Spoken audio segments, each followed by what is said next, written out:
எந்த ஒரு விஷயத்தையுமே ரொம்ப நிதானமாக செயல்படுத்தக்கூடிய கும்பராசி அன்பர்கள், உங்களுடைய ராசிக்கு இந்த குரு பகவானுடைய வக்ர நிலை எந்த விதமான அற்புதத்தை கொடுக்க போகுது அப்படிங்கிறது தெளிவாக பார்க்கலாங்க. குரு பகவானுடைய வக்ர நிலை கும்பராசி அன்பர்களுக்கு 4ஆம் இடமான சுகஸ்தானத்தில் நடைபெறவிருக்கு. இந்த நிகழ்வு அக்டோபர் மாதம் 9ஆம் தேதி முதல் பிப்ரவரி மாதம் 4ஆம் தேதி வரை நடைபெறவிருக்குங்க. ஸோ இந்த நிகழ்வு, இந்த குரு பகவானுடைய வக்ர பெயர்ச்சி காலகட்டங்களில் கும்பராசி அன்பர்களுக்கு எந்த விதமான அற்புதங்கள் மற்றும் சிறப்பு பலன்களை கொடுக்க போகுது அப்படிங்கிறத தெளிவாகவும் துல்லியமாகவும் இந்த காணொலியில் பார்க்கலாங்க. நம்ம சேனலை ஃபஸ்ட் டைம் பார்க்குறவங்கள அந்த சப்ஸ்கிரைப் பண்ணிக்கோங்க, பெல் பட்டனை கிளிக் பண்ணி ஆல் அப்படிங்கிற ஆப்ஷன் கொடுத்துக்கோங்க. ஸோ கும்பராசி அன்பர்கள் சனி பகவானை அதிபதியாக கொண்டவர்கள், சின்ன வயசுலேருந்தே தன்னுடைய குடும்ப கஷ்டங்களையும் குடும்ப பொறுப்புகளையும் ரொம்ப ஏற்று நடத்தக்கூடிய ஒரு நபர்கள் அப்படின்னே சொல்லாங்க. நிறைய ரெஸ்பான்சிபிலிட்டிஸ் இருக்குங்க. எந்த விஷயத்தையும் ஓகே இவர்கிட்ட இந்த பொறுப்பை ஒப்படைச்சோம் அப்படின்னா கண்டிப்பாக சூப்பராக செஞ்சு முடிப்பார். ஆனால் இவருடைய இளமை காலகட்டங்களையும் அதே மாதிரி தாங்க. நிறைய விஷயங்கள் நார்மலாக சகஜமாக செய்யக்கூடிய ஒரு சில வேலைகள், மற்றவர்கள் செய்யக்கூடிய ஒரு சில சந்தோஷமான சில விஷயங்கள், இந்த டூர் போடுறதுங்க, ஏதாவது பசங்களோட சேர்ந்து அங்கே இங்கேயும் எங்கேயாவது ஜாலியாக ஒரு சினிமாவுக்கு போகிறது, இந்த மாதிரி விஷயங்கள்லாம் கூட சின்ன சின்ன விஷயத்தை நிறைய சாக்ரிஃபைஸ் பண்ணக்கூடிய அளவுக்கு சில சூழல்கள் அப்படிங்கிறது இந்த கும்பராசி அன்பர்களுடைய வாழ்க்கையில் நடந்திருக்குங்க. ஸோ தன்னை பற்றி மட்டுமே யோசிச்சுட்டு இருந்திருந்தால் பரவாயில்ல, நம்ம மற்றவங்களை பற்றியெல்லாம் நிறைய யோசிச்சுட்டோங்க. ஸோ அவங்களுடைய வாழ்வாதாரத்தை மேம்படுத்தணும், அவங்களுடைய வாழ்க்கையில் ஒரு நல்ல விஷயங்கள் நடக்கணும் அப்படின்னு சொல்லி தன்னுடைய வாழ்க்கையில் படக்கூடிய கஷ்டங்களை விட்டுட்டு அடுத்தவங்களுக்காக நீங்கள் நிறைய விஷயங்கள் பண்ணி கொடுத்தீங்க. ஸோ இது ஒரு காலகட்டங்களில் என்னாச்சு அப்படின்னா, தன்னுடைய நிலையை மாற்றிக்கிறதுக்காக ஒரு சில முயற்சிகள் எடுக்கும்போது அது பெரிய பாதிப்புகளை கொடுத்துச்சு. ஆனால் தான் மற்றவங்களுக்காக செய்யக்கூடிய சில விஷயங்கள் அவங்களுக்கு பெரிய முன்னேற்றத்தை கொடுத்துட்டு இருந்ததுங்க. நிறைய பிரச்சனைகள், ஒருத்தருக்கு நல்லது செய்ய போய் அது மூலமாக சில கெட்ட பலன்களை அனுபவித்ததும் நீங்கள் தான். அதே போல் உதவி செஞ்சு அது மூலமாக சில பாதிப்புகளை சந்தித்தது நபர்களும் நீங்கள் தான். யாருக்காக கஷ்டப்படுறோமோ அவங்களே நம்மளை புரிஞ்சிக்க முடியல, அவங்களே நம்மளை புரிஞ்சிக்கல அப்படிங்கிற ஒரு சூழலுங்க. கட்டின மனைவியும் சரி, பெத்த பிள்ளைங்களும் சரி, அவங்களுக்காக தான் இவ்வளோ கஷ்டப்பட்டு உழைச்சிட்ருக்கோம், அவங்களே நம்மளை புரிஞ்சிக்க முடியல, இனி யாருக்காக நம்ம இந்த வாழ்க்கையை வாழ்ந்துட்டுருக்கோம் அப்படின்னு சொல்லி ஒரு கட்டத்தில் இந்த வாழ்க்கையில் தேவையற்ற விரக்திகள் அப்படிங்கிறதெல்லாம் உங்களுக்கு நிறைய விஷயங்கள் அப்படிங்கிறது உருவாயிருச்சுங்க.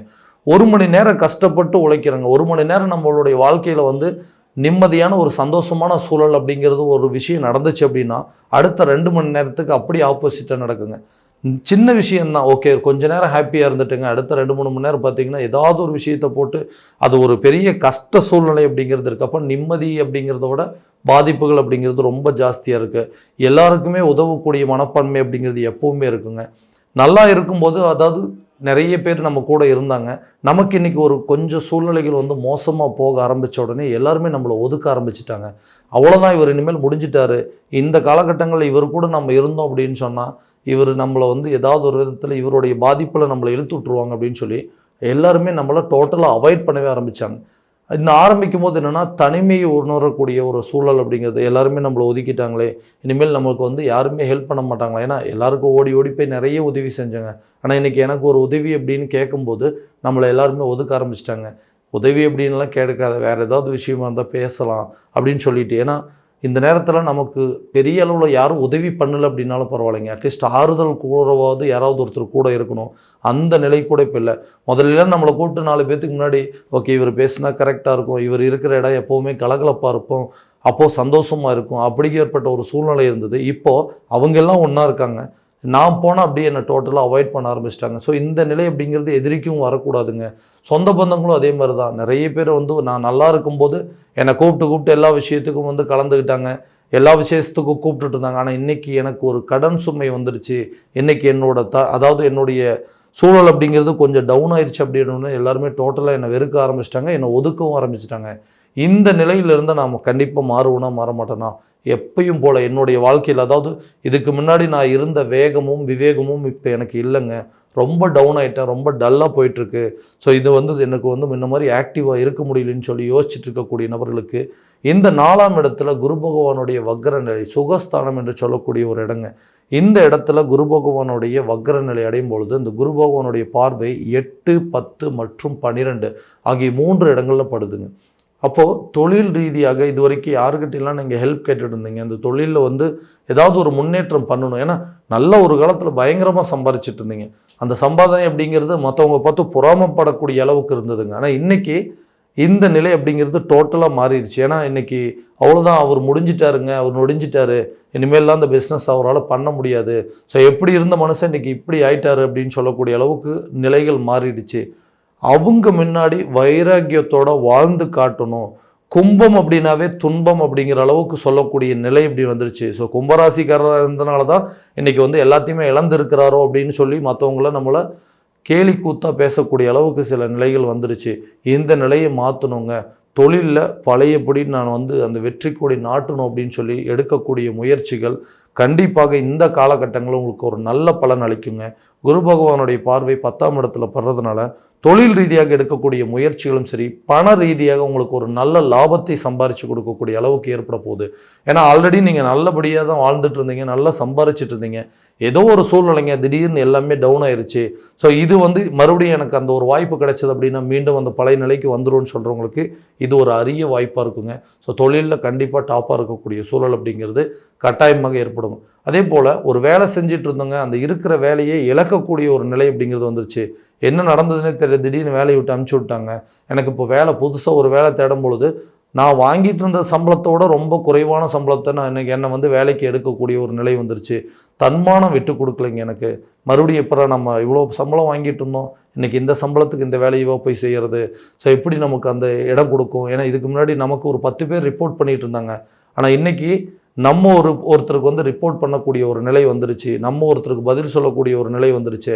எப்படி நம்ம தன்மானத்தை விட்டு இந்த இடத்துல வேலை செய்ய முடியுமா? ஸோ நம்ம எதிர்பார்த்த மாதிரி ஒரு வேலை அமையாது அப்படின்னு யோசிக்கிறவங்களுக்கு இது ஒரு நல்ல அருமையான காலகட்டங்கள். இந்த வக்ர நிலையில் கண்டிப்பாக உங்களுடைய நிலை அப்படிங்கிறது கண்டிப்பாக மாறுங்க. 10ஆம் இடத்துல இந்த குரு பகவானுடைய பார்வைப்படுறதுனால புதிய வேலை தேடக்கூடிய நபர்களுக்கு ஒரு புதிய வேலை அப்படிங்கிறது கட்டாயமாக கிடைக்குங்க. ஸோ ரொம்ப வருஷமாக நான் வந்து வேலை பார்த்துட்டு இருந்தேங்க, அந்த கம்பெனியில் வந்து எனக்கு எந்த ஒரு இம்ப்ரூவ்மெண்ட் அப்படிங்கிறதே இல்லை, எனக்கு ஒரு சம்பள உயர்வோ இல்லை ஒரு பதவி உயர்வோ அப்படிங்கிறதெல்லாம் எதுவுமே கொடுக்காமல் இருக்கிறாங்க. ஸோ அந்த மாதிரி ஏதாவது கிடைக்குமான்னு யோசிச்சுட்டு இருந்தீங்கன்னா இது ஒரு நல்ல வாய்ப்பாக இருக்குங்க. உங்களுக்கு சம்பள உயர்வுடன் கூடிய பதவி உயர்வு அப்படிங்கிறது கட்டாயமாக கிடைக்கும். வெளிநாடு சம்மந்தப்பட்ட சில முயற்சிகள் அப்படிங்கிறது இந்த நேரத்தில் நல்ல ஒரு பலன்கள் அப்படிங்கிறது கொடுக்குங்க.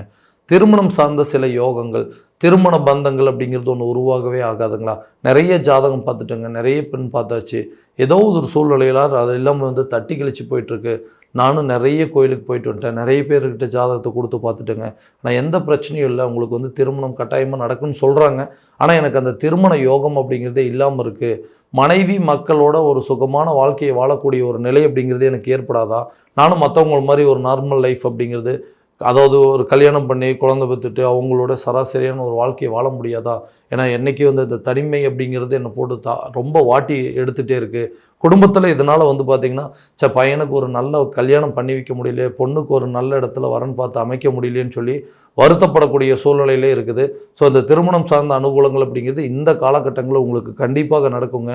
ரொம்ப நாளாக வந்து அதாவது டிலே ஆகிட்டு இருந்தவங்களுக்கு கூடிய சீக்கிரத்தில் திருமணம் நடக்கிறதுக்கான வாய்ப்புகள் அப்படிங்கிறது இருக்குது. ஸோ அடுத்ததாக இந்த கணவன் மனைவிக்கிடையே இருக்கக்கூடிய கருத்து வேறுபாடுகள் அப்படிங்கிறது என்ன நடந்ததுன்னே தெரியல. தேவையில்லாத ஒரு நபர்களுடைய பேச்சுவார்த்தைகள், தேவையில்லாத 3ஆம் நபர்களை பற்றி பேசும்போது எங்கள் குடும்பத்துக்குள்ளே பெரிய சண்டைகள் அப்படிங்கிறது வந்துருச்சு.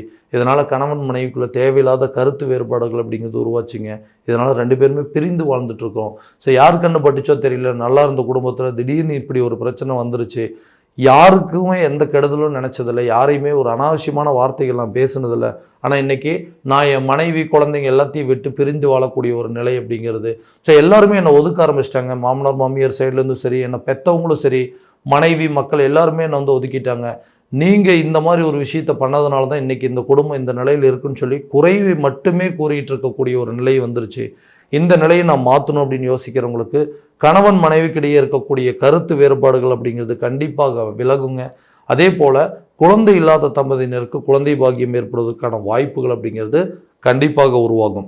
ஸோ ரொம்ப நாளாக வந்து ஒரு சொத்து வாங்கணும்னு நினச்சிட்ருக்கேன். அந்த சொத்து வாங்கிறதுக்கு எனக்கு தேவையான பணங்கள் அப்படிங்கிறது நான் ஒருத்தர்கிட்ட கொடுத்து வச்சுருக்கேன். அந்த பணம் எனக்கு கரெக்டான நேரத்தில் கிடைச்சதுன்னா அதை வச்சு இந்த ப்ராப்பர்ட்டி அப்படிங்கிறது நான் மீட் எடுத்துருவேன். ஸோ நிறைய இடத்துல கடன் வாங்கிட்டேன். அட்லீஸ்ட் இந்த ப்ராப்பர்ட்டியை நான் சேல் பண்ணனா, இந்த வீட்டை விற்றாலோ, அட்லீஸ்ட் இந்த இடத்த விற்றாலோ எனக்கு அந்த பிரச்சனைகள் தீரும் அப்படின்னு யோசிச்சுட்டு இருக்கிறவங்களுக்கு கண்டிப்பாக இந்த கடன் சம்மந்தப்பட்ட பிரச்சனைகள் அப்படிங்கிறது தீருங்க. கடன் இல்லாத வாழ்க்கை, நிம்மதியான ஒரு வாழ்க்கையை வாழணும். ஏன்னா நிம்மதியை தேடி எடுக்கக்கூடிய முயற்சியெல்லாம் தோல்வி அடைஞ்சிட்டே இருக்குங்க. நிறைய கடன் பிரச்சனை மற்றவங்க பார்த்து என்ன, இந்த கடன் இவ்வளோ கடனை வாங்கி வச்சுருக்கீங்க, இந்த கடனெல்லாம் நீங்கள் எப்போ அடைக்க போகிறீங்க அப்படின்னு சொல்லி யோசிச்சுட்டு இருக்கக்கூடிய அளவுக்கு, நம்மளையவே யோசிக்கக்கூடிய அளவுக்கு அவங்களோட வார்த்தைகள் இருக்குது. ஸோ இந்த கடன் பிரச்சனைகள் அப்படிங்கிறது தீரணும்னா இந்த சொத்து பத்துக்கள் கரெக்டான நேரத்தில் நான் விற்றா மட்டும்தான் நடக்கும். அட்லீஸ்ட் எனக்கு வர வேண்டிய பணம் எனக்கு வந்ததுனாவே போதுங்க, இந்த பிரச்சனை எல்லாத்தையும் நான் தீர்த்துருவேன். ஏன்னா யாராருக்கோ ஹெல்ப் பண்ணேன், கூட பிறந்தவங்களுக்கு சகோதரிகள்லாம் வந்து எனக்கு கொஞ்சம் கடன் பிரச்சனை இருக்குது, நீங்கள் எங்கேயாவது சொல்லி கொஞ்சம் பணத்தை வாங்கி கொடுங்கன்னு சொல்லி கேட்டாங்க. அவங்களுக்கெல்லாம் வாங்கி கொடுத்தேன், வாங்கிட்டு இன்றைக்கி அந்த கடனையும் நான் தான் கட்டிகிட்டு இருக்கேன். இந்த நிலையெல்லாம் மாறுறதுக்கு வாய்ப்பு இல்லையான்னு கேட்டால் கண்டிப்பாக மாறுங்க. இந்த 11ஆம் இடம் அப்படின்னு சொல்லக்கூடிய இடத்துல குரு பகவானுடைய பார்வைப்படுறதுனால எதிர்பாராத பொருள் மற்றும் தன வரவுகளை கொடுக்கக்கூடிய ஒரு இடமா இருக்குங்க. அதே போல் நீண்ட நாட்களாக நிலுவையில் இருந்த தொகை அப்படிங்கிறது உங்கள் கைக்கு வந்து சேரும். இதனால் உங்களுடைய கடனில் ஒரு பகுதியை அடைச்சி அந்த சுகமான ஒரு வாழ்க்கையை வாழக்கூடிய ஒரு நிலை அப்படிங்கிறது ஏற்படும். உடல் ரீதியாக நிறைய பாதிப்புகள் இருக்குங்க. அதே மாதிரி பேக் பெயின் அப்படிங்கிறது ரொம்ப அடிக்கடி வந்துட்டுருக்குங்க. முதுகு சம்மந்தப்பட்ட சில பிரச்சனைகள், தோள்பட்டை சம்மந்தப்பட்ட சில பாதிப்புகள் அப்படிங்கிறதெல்லாம் அடிக்கடி எனக்கு கொடுத்துட்டே இருக்குங்க. நிறைய ட்ரீட்மெண்ட் எடுத்துட்டேன், நிறைய எக்ஸ்பென்சஸ் ஆகிடுச்சு. இதனால் மருத்துவ செலவுகள் மட்டுமே ஆகிட்டுருக்குதே தவிர குணம் அப்படிங்கிறது ஒன்று ஆகவே மாட்டேங்குதுன்னு யோசிக்கிறவங்களுக்கு இந்த 8ஆம் இடத்துல குரு பகவானுடைய பார்வைப்படுறதுனால ஆயுள் சம்மந்தப்பட்ட கண்டங்கள் அப்படிங்கிறது கண்டிப்பாக விலகுங்க. ஆயுள் ரீதியாக இருக்கக்கூடிய பிரச்சனைகள் அப்படிங்கிறது நிச்சயமாக தீரும். அதே போல் இந்த 12ஆம் இடத்துல விரைய மோட்ச ஸ்தானத்தில் குருவோட பார்வைப்படுறதுனால நிறைய மருத்துவ செலவுகள் அப்படிங்கிறது ஏற்படுங்க. ஆன்மீக பயணங்களோ இல்லை ஆன்மீக காரியங்களில் நீங்கள் ஈடுபட்டீங்க அப்படின்னா கண்டிப்பாக இந்த வரக்கூடிய விரயங்கள் அப்படிங்கிறது போக்குவதற்கான ஒரு நல்ல சூழல் அப்படிங்கிறது இருக்குங்க. ஹாஸ்பிட்டலுக்கு இது வரைக்கும் நிறைய செலவு பண்ணிகிட்டே இருக்கும், ஆனால் ஹெல்த்தில் எந்த இம்ப்ரூவ்மெண்ட்டும் இல்லைன்னு சொல்கிறவங்களுக்கு இந்த காலகட்டங்களில் உடலில் இருக்கக்கூடிய பிரச்சனைகள் அனைத்து தீருங்க. அதே போல் உங்களுடைய குழந்தைகளுடைய கல்வியில் ஒரு நல்ல மேன்மை அப்படிங்கிறது கட்டாயமாக நடக்கும். ஏன்னா அவங்களுடைய உயர்கல்வியை படிப்பதற்கான சில சூழல் அப்படிங்கிறது உருவாகுங்க. வெளிநாடு சென்று படிப்பதற்கான சில வாய்ப்புகள் அப்படிங்கிறது கட்டாயமாக நடக்குங்க. இந்த எஜுகேஷன் சம்மந்தப்பட்ட விஷயத்திலையும் சில செலவினங்கள் அப்படிங்கிறது கூடுவதற்கான வாய்ப்புகள் இந்த குரு பயிற்சியோட வக்ர காலகட்டங்களில் கட்டாயமாக உங்களுக்கு நடக்க போகுதுங்க. ஸோ இது வரைக்கும் பார்த்ததெல்லாம் பார்த்தீங்கன்னா கோச்சார பலன்கள் மட்டும்தான். இந்த பலன்கள் அனைத்து உங்களுக்கு நடக்குமா அப்படின்னா உங்களுடைய ஜனனகால ஜாதகத்தை இதோடு ஒப்பிட்டு பார்த்து அதற்குண்டானபடி சில முயற்சிகள் எடுத்தீங்க அப்படின்னா எல்லா விதமான வெற்றிகள் அப்படிங்கிறது உங்களுக்கு கட்டாயமாக கிடைக்குங்க. ஸோ உங்களுடைய ஜாதகம் எங்கிட்ட பார்க்கணும் அப்படின்னு ஆசைப்பட்டீங்கன்னா கீழே இருக்க நம்பருக்கு கான்டாக்ட் பண்ணி அப்பாயின்மெண்ட் ஃபிக்ஸ் பண்ணிக்கோங்க. அப்படி இல்லையா உங்களோட ஜாதகத்தை வாட்ஸ்அப் மூலமாக அனுப்பிச்சு வச்சிங்க அப்படின்னா தெளிவான முறையில் கிடைச்சி துல்லியமான பலன்கள் அப்படிங்கிறது உங்களுக்கு தெரியப்படுத்தப்படுங்க. மீண்டும் அடுத்த காணொலியில் உங்களை சந்திக்கும் வரை உங்களிடமிருந்து விடைபெறுவது உங்கள் ராம்குமார் ராஜேந்திரன். நன்றி.